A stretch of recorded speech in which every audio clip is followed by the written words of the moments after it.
आदरणीय महापौर महोदय, माननीय आयुक्त साहेब, मनोज हळदरकर साहेबांनी हा जो प्रस्ताव आणलेला आहे, ठराव मांडलेला आहे की आदरणीय आमचे नेते एकनाथजी शिंदे साहेब यांच्या अधिपत्याखाली 25 मे 2025 भरतजी 25 मे 2025ला सह्याद्री अतिथीगृहावर मीटिंग झाली. त्यामध्ये विषय होता वसाहती अंतर्गत कामे, म्हणजे कंडोनियममधले कामांच्या बाबतीमध्ये विषय होता. त्यामध्ये बरेचसे या सभागृहातले लोक होते.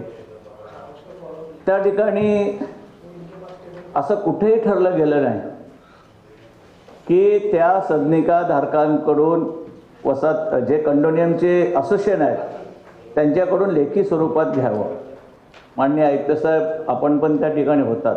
आपण म्हणजे आदरणीय कैलास शिंदे साहेब. सुरुवातीला ही कामं महापालिकेच्या माध्यमातून करत नव्हतो. नाटा साहेबांच्या काळामध्ये काही प्रमाणात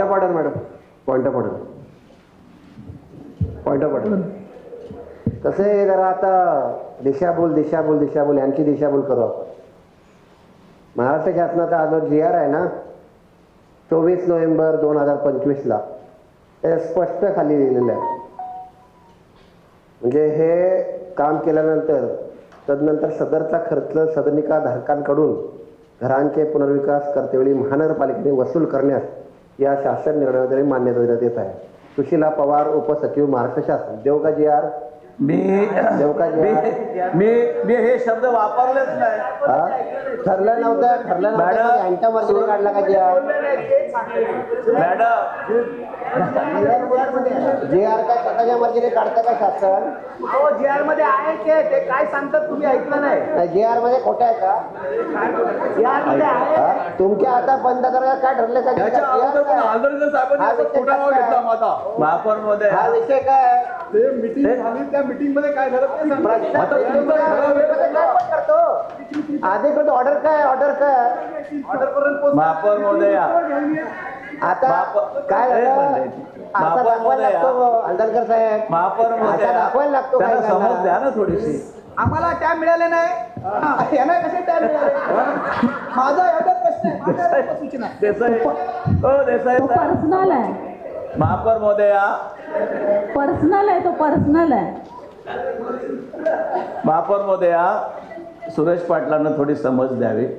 कारण कसं आहे, मी ह्या ठिकाणी यांच्याशिवाय कोणी नाही. बघा, मला हो सुरेश पाटील, मला आता मागून सांगितलं बसा खाली, तर मला बसावं लागेल. तसं त्यांच्याशिवाय तुमची समज कोणी नाही देऊ शकत. सोडा ते, जाऊ द्या. तर महापौर महोदय, त्या सभेमध्ये मी होतो. त्या सभेमध्ये आयुक्त कैलास शिंदे साहेब होते. त्या ठिकाणी कैलास शिंदे साहेबांनी वाच्यता केली की शासनाच्या माध्यमातून आम्हाला ही कामं करायला परवानगी मिळत नाही. त्यावेळेला आत्ताचे खासदार नरेश म्हस्के साहेबांनी थोडी कडक भूमिका घेतली की नाही, ही महापालिकेच्या माध्यमातूनच करायला हवी कामं.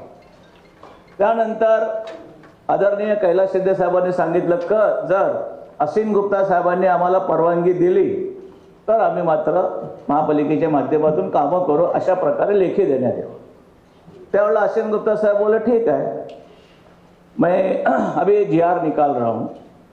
त्यांनी GR काढायचं मान्य केलं. त्या ठिकाणी आदरणीय एकनाथ शिंदे साहेबांनी 276 कोटी ह्याला मान्यता दिली की महापालिकेच्या माध्यमातून कंडोनियममधील मलनिसार वाहिन्या, पाण्याच्या लाईनी, कंडोनियममध्ये जे काय चौक आहे त्याची दुरुस्ती, जे काय पाथवे आहे त्याची दुरुस्ती, असं एकंदरीत 276 कोटीला त्या ठिकाणी मान्यता दिली. आता आयुक्त साहेबांना काय झालं मला कळायला मार्ग नाही. आयुक्त साहेबांनी त्याच्यामध्ये हा एक पॉईंट टाकला गेला की वसाहती अंतर्गत कामं करत असताना असोसिएशनने त्या ठिकाणी 500 रुपयाचे स्टॅम्प पेपर आपल्याला लिहून द्यायला पाहिजे, असं कुठेही ठरलेलं नव्हतं. त्या ठिकाणी अनेक साक्षीदार आहेत, चौगुले साहेब आहेत, द्वारकानाथ आहे, तुम्ही मनसेवाले होते. मग हे कुठून आलं? नेमकं आयुक्तांना नेमकं काय करायचं आहे, लोकांची कामं करायची आहेत किंवा नाही. हळदणकर साहेबांचा मुद्दा तोच आहे. कारण हळदणकर साहेबांच्या बऱ्याचशा फाईल टेंडर झाल्या. टेंडर कसे निघाले? मग कालच स्थायी समितीमध्ये आपण एक पास केला, वाशी सेक्टर 16. त्या लोकांनी संपूर्ण असोसिएशनच्या NOCs त्या ठिकाणी दिल्यात. मग आता आपण इथे संभ्रमावस्थेत आहोत आयुक्त साहेब. आम्ही ते 500 रुपयाचे करारनामे द्यायचे किंवा नाही द्यायचे हा इथे विषय आहे. करारनामे द्यायचे नसतील तर बऱ्याचशा लोकांच्या कंटोन्मेंटमधल्या कामांच्या फाईल रेडी आहेत, कदाचित त्या पावसाळ्यापूर्वी होऊ शकतील.